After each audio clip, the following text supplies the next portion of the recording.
చాలా మంచి ప్రశ్న. యాక్చువల్లీ వాళ్ళు పెళ్లి కంటే ముందే రియలైజ్ అయిపోతే చాలా మంచిది. అంటే పెళ్లి కంటే ముందు వాళ్ళకి కొంతమందికి అయితే తెలియదు, ఇప్పుడున్న జనరేషన్స్కి కొంతమందికి అయితే తెలుస్తున్నాయి, కానీ కొంచెం మంది అలా తెలియని వాళ్ళు కూడా చాలా మంది ఉంటారు కదా, వాళ్ళకి మీరు ఎలాంటి సజెషన్స్ ఇస్తారు? తెలియని వాళ్ళకి తెలిసిన వాళ్ళకి కూడా నేను ఏం చెప్తున్నానంటే, నార్మల్లీ వాళ్ళు వాళ్ళ లైఫ్ స్టైల్ ఏదైతే ఉంటుందో, నిద్రపోకపోవడం కానివ్వండి, రాత్రిపూట వాళ్ళు అంటే ఫోన్లు చూసి రాత్రంతా గడిపేస్తుంటారు.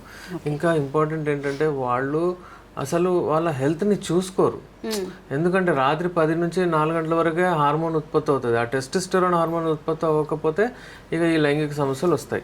అబ్బాయిలంతా పాడు చేసుకుంటుంటారు. అదొక ఇంధనం అన్నమాట మంచి ఎరెక్షన్స్ కొరకు. దాన్ని వాళ్ళు ఖర్చు చేస్తూ ఉంటారు. అంటే ఎలా నిద్రపోకపోవడం, మంచి వర్కౌట్ చేయకపోవడము, స్ట్రెస్ లెవెల్స్ ఎక్కువ చేసుకుంటారు, పని ఒత్తిడి ఉంటుంది, ఇవన్నీ ఇంకా బయట పబ్బులు పార్టీలు అవి ఆల్కహాల్ ఇవన్నీ ఏంటంటే ఈ ఈ పిజ్జాలు ఈ ఆల్కహాల్ అంతా కిల్ చేసేస్తుంది టెస్టోస్టెరాన్ హార్మోన్స్ని. అయితే మీరు చెప్పినట్లు పెళ్లి కంటే ముందు రియలైజ్ చేసుకొని వచ్చి ట్రీట్మెంట్ తీసుకుంటేనే మంచిది. ప్రతి ఒక్కరికి ఇవాళ రేపు ఒక 3-4 మంత్స్ అట్లీస్ట్ నాకు టైం ఇస్తే వాళ్ళు హెల్తీగా ఉండొచ్చు, మంచిగా పర్ఫామ్ చేయొచ్చు. లేకపోతే ఏమవుతుందంటే పెళ్ళి అయిన తర్వాత వాళ్ళకి ప్రాబ్లం వస్తుంది, అక్కడ వాళ్ళకు క్లాషెస్ వస్తున్నాయి, అది డిస్ప్యూటెడ్ మ్యారేజ్ వరకు వెళ్ళిపోతుంది. పెళ్లి కంటే ముందే ట్రీట్మెంట్ తీసుకుంటే ఈజీ ట్రీట్మెంట్, ఈజీగా ఉంటుంది. ఒక్కడు ఉంటాడు, తీసుకుంటాడు, హెల్తీగా ఉంటాడు, ఫాలో అవుతాడు డైట్.